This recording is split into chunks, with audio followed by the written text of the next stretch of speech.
सवाल नंबर 1, बवासीर की बीमारी की शुरुआत कैसे होती है? सवाल नंबर 2, बवासीर की बीमारी में क्या खाना खतरनाक होता है? सवाल नंबर 3, बवासीर को जड़ से ख़त्म करने के लिए क्या करना चाहिए? सवाल नंबर 4, बवासीर को रोकने के लिए जीवन शैली में क्या बदलाव करें? सवाल नंबर 5, खूनी बवासीर होने के पीछे क्या कारण हो सकता है? सवाल नंबर 6, क्या बवासीर में चाय कॉफ़ी पीना सही होता है? और सवाल नंबर 7, बवासीर की बीमारी कितने समय तक रह सकती है? सवाल नंबर 1, बवासीर की बीमारी की शुरुआत कैसे होती है? दरअसल बवासीर एक ऐसी बीमारी है जिसमें गूदा के अंदर और आसपास सूजन हो जाती है। इस दौरान मलाशय के मुंह में एक टिश्यू जमा हो जाती है जिससे मलत्याग मुश्किल हो जाता है। इसके अलावा जब आंतरिक बवासीर होती है तब मलाशय के अंदर की ब्लड वेसल सूज जाती है और उखड़ जाती है। पर जब बाहरी बवासीर होता है तो गर्भावस्था लंबे समय तक बैठे या खड़े रहने, खांसने, छींकने और जोरदार शारीरिक मेहनत करने के दौरान दर्द होता है। लेकिन ज़रूरी यह है कि आप बवासीर के शुरुआती संकेतों को पहले से ही पहचान लें और इसे शुरुआत में ही रोकें। तो चलिए अब हम आपको बताते हैं कि बवासीर की शुरुआत कैसे होती है।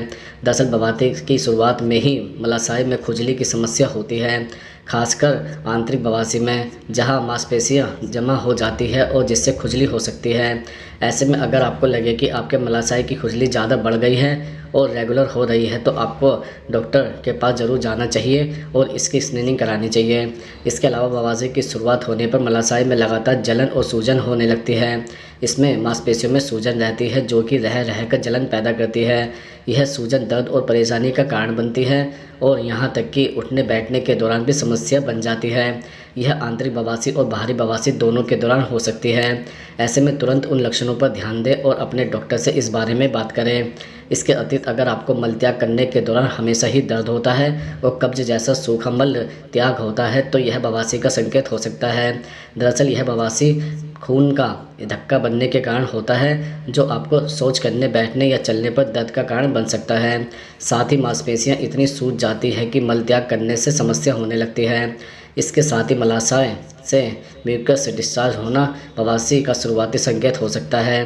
दरअसल म्यूकस डिस्चार्ज तब होने लगता है जब एनल पर म्यूकस जमा होकर पस पड़ने या बनने लगता है और वो बाहर आने लगता है। इस दौरान कई बार तेज़ दर्द भी होता है, इसलिए इस लक्षण को बिल्कुल भी नज़रअंदाज न करें और डॉक्टर को दिखाएं। इसके अलावा मल त्याग के दौरान खून आना कई बार बवासीर का संकेत है। दरअसल यह मलाशय के पास ब्लड क्लॉटिंग की वजह से हो सकता है। साथ ही यह इस बात का भी संकेत है कि बवासीर बढ़ गया है, तो यह स्थिति मल में त्याग को और मुश्किल बनाती है। इसलिए मल त्याग के बाद खून आने पर डॉक्टर को हर बार दिखाएं और उससे चेकअप करवाएं। सवाल नंबर 2, बवासीर की बीमारी में क्या खाना खतरनाक होता है? दरअसल पाइल्स की बीमारी किसी भी उम्र के व्यक्ति को हो सकती है। पाइल्स का मुख्य कारण कब्ज, गैस की समस्या और पाचन संबंधी समस्याएं होती हैं। इसके अलावा अगर आपके परिवार में किसी को पाइल्स की समस्या है तो इस बार इस बीमारी के होने का खतरा अधिक रहता है। बवासीर की बीमारी में कुछ चीज़ें खाना खतरनाक साबित हो सकता है, जैसे मसालेदार खाना बहुत से लोगों को काफ़ी पसंद होता है, लेकिन अगर आपको पाइल्स की समस्या है तो मसालेदार खाना आपके लिए काफ़ी खतरनाक साबित हो सकता है। इस तरह खाना खाने से पाइल्स के मरीजों को मल त्यागते समय असहनीय दर्द का सामना करना पड़ता है, साथ ही आपको ब्लीडिंग भी हो सकती है। इसके अलावा अगर आपको पाइल्स की समस्या है तो आपको शराब का सेवन बिल्कुल भी नहीं करना चाहिए। शराब पाचन तंत्र को तो बाधित करती है, साथ ही आंतों में डिहाइड्रेशन की समस्या को बढ़ाती है। इसके अतिरिक्त प्रोसेस्ड फूड जैसे फ्रोजन मीट, फास्ट फूड और डीप फ्राई फूड को डाइजेस्ट होने में काफ़ी समय लगता है। इनमें पोषक तत्वों की मात्रा न के बराबर पाई जाती है, जबकि नमक और अनहेल्दी फैट की मात्रा काफ़ी ज़्यादा होती है। यह सभी खराब पाचन और कब्ज में योगदान करता है।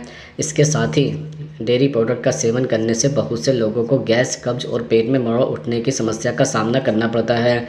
दूध, पनीर और अन्य डेयरी प्रोडक्ट पाइल्स की समस्या को बढ़ावा देने का काम करता है। ऐसे में दिन भर में आप डेयरी प्रोडक्ट का कितना सेवन कर रहे हैं, इस बात का ख्याल रखें। सवाल नंबर 3, बवासीर को जड़ से ख़त्म करने के लिए क्या करना चाहिए? दरअसल बवासीर और कब्ज को जड़ से ख़त्म करने के लिए पर्याप्त मात्रा में पानी पीना एक प्रभावी तरीका है। पाइल्स विशेषज्ञ दिन में कम से कम 8 गिलास पानी पीने की सलाह देते हैं। पानी को बवासीर के लिए सबसे अच्छा और सस्ता उपाय माना गया है क्योंकि यह मल को नरम करने में मदद करता है। इसके अलावा बवासीर के इलाज के लिए एलोवेरा एक प्राकृतिक उपचार है इसका उपयोग बवासीर से राहत पाने के लिए प्राचीन काल से किया जाता रहा है। हालांकि बवासीर के लिए एलोवेरा एक अस्थायी घरेलू उपचार है। यह आसानी से उपलब्ध है और बवासीर के लक्षणों को जल्दी ठीक करता है। इसके अतिरिक्त साबुत अनाज में फाइबर अधिक मात्रा में पाया जाता है, जो बवासीर में बहुत फ़ायदेमंद होता है। बवासीर से पीड़ित मरीज को डॉक्टर साबुत अनाज जैसे कि ओट्स, ब्राउन राइस और होल व्हीट आदि को डाइट में शामिल करने का सुझाव देता है। साबुत अनाज का सेवन करने से कब्ज की समस्या खत्म होती है और मल नरम होता है, जिसके कारण मल त्याग के दौरान दर्द या ब्लीडिंग में कमी आती है। इसके साथ ही फलों का सेवन बवासीर के लक्षणों को कम करने में बहुत लाभकारी साबित होता है। केला, सेब, अंगूर और संतरे को अपनी डाइट में शामिल कर सकते हैं। इन फलों में विटामिन, मिनरल्स और फाइबर पाया जाता है, जो पाइल्स में फ़ायदेमंद होते हैं। इसके अलावा छाछ पीने से शरीर में ठंडक महसूस होती है, जिसके कारण उत्तेजित नसें शांत हो जाती है। छाछ शरीर से सूजन और गुदा मार्ग में हुए इन्फेक्शन का दूर से मदद करता है। साथ ही यह बवासीर के लक्षणों को प्रभावशाली रूप से कम कर सकता है। इसके साथ ही हर्बल चाय बवासीर में बहुत मददगार साबित होता है। हर्बल चाय का सेवन सूजन और मल त्याग के दौरान आने वाले खून को कम करता है। बाजार में कई प्रकार के हर्बल चाय उपलब्ध है। अपने डॉक्टर से परामर्श करने के बाद आप किसी एक हर्बल चाय का चयन कर सकते हैं। सवाल नंबर 4, बवासीर को रोकने के लिए जीवन शैली में क्या बदलाव करें?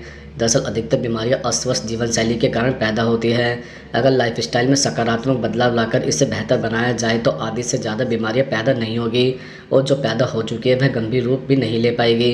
बवासीर के साथ भी यही नियम लागू होता है। अगर आप बवासीर या पाइल्स के मरीज हैं तो अपनी जीवन शैली में कुछ बदलाव लाकर इसे आसानी से रोक सकते हैं। जैसे फास्ट फूड से दूर रहे, तनाव और गुस्से से दूर रहे, कोल्ड ड्रिंक का सेवन न करें, तली और भुनी हुई चीज़ें न खाएं, लंबे समय तक एक जगह न बैठें, मल त्याग करते समय ज़्यादा जोर न लगाएं, समय पर जागें और सोएं, खुश रहने की कोशिश करें, सुबह और शाम को ब्रश करें, दिन में 3 से 4 बार खाना खाएं, ताज़ा और हल्का खाना खाएं, जैसा महसूस हो शौचालय जाएं, रोज़ाना सुबह ठंडे पानी से नहाएं, भोजन को आराम से चबाकर खाएं, सुबह खाली पेट 1 से 2 गिलास पानी पिए, अधिक से अधिक पानी और जूस पिए, मन शांत करने के लिए मेडिटेशन करें, खाना खाने के बाद 10 से 15 मिनट टहलें, वो काम करें जिससे आपको खुशी मिलती है, रोज़ाना सुबह या शाम में हल्का व्यायाम करें, सप्ताह में कम से कम 1 बार उपवास भी करें। सवाल नंबर 5, खूनी बवासीर होने के पीछे क्या कारण हो सकता है? दरअसल मलाशय और गुदा में मौजूद नसों का आकार बढ़ जाने की स्थिति को बवासीर या पाइल्स कहा जाता है। कुछ लोगों में बवासीर से किसी प्रकार के लक्षण पैदा नहीं होते हैं। अन्य लोगों को खुजली, जलन, ब्लीडिंग और अन्य तकलीफ महसूस होती है। यह लक्षण खासतौर पर बैठने के बाद महसूस होता है। दरअसल अधिक कठोर मल आने या मल त्यागने के दौरान सामान्य से अधिक जोर लगाने से बवासीर की ऊपरी परत क्षतिग्रस्त हो जाती है और इससे खून बहने लग जाता है। यह समस्या अंदरूनी व बाहरी दोनों प्रकार के बवासीर में हो सकती है। जब थ्रोम्बोस्ट हेमोरॉइड्स अधिक भर जाती है तो कुछ मामलों में यह फट भी जाती है। इस स्थिति के परिणामस्वरूप भी खून आने लग सकता है। सवाल नंबर 6, क्या बवासीर में चाय कॉफ़ी पीना सही होता है? दरअसल कैफ़ीन पाचन तंत्र के लिए बिल्कुल भी ठीक नहीं होता है। कैफ़ीन के सेवन से कब्ज की शिकायत होती है और शरीर में पानी की कमी हो जाती है। कैफ़ीन युक्त पदार्थ मलाशय में सूजन का कारण बन सकता है। इसलिए बवासीर में कैफ़ीन युक्त खाद्य पदार्थ खाने से अच्छा है कि कोई स्वस्थ तरल पदार्थ पिए। चाय, कॉफ़ी और चॉकलेट में कैफ़ीन बहुत अधिक मात्रा में मौजूद होता है। बवासीर के दौरान बेकरी वाले आहार बिल्कुल भी लाभदायक नहीं होते हैं। सवाल नंबर 7, बवासीर की बीमारी कितने समय तक रह सकती है? दरअसल छोटे बवासीर आमतौर पर कुछ ही दिनों में अपने आप ठीक हो जाता है। हालांकि बड़े बवासीर को सर्जरी या अन्य प्रक्रिया के रूप में आपके डॉक्टर से उपचार की आवश्यकता हो सकती है। बड़ा बवासीर कई दिनों या हफ्तों तक रह सकता है। यह इस बात पर निर्भर करता है कि आपका डॉक्टर इस बीमारी का इलाज कब करना शुरू करता है।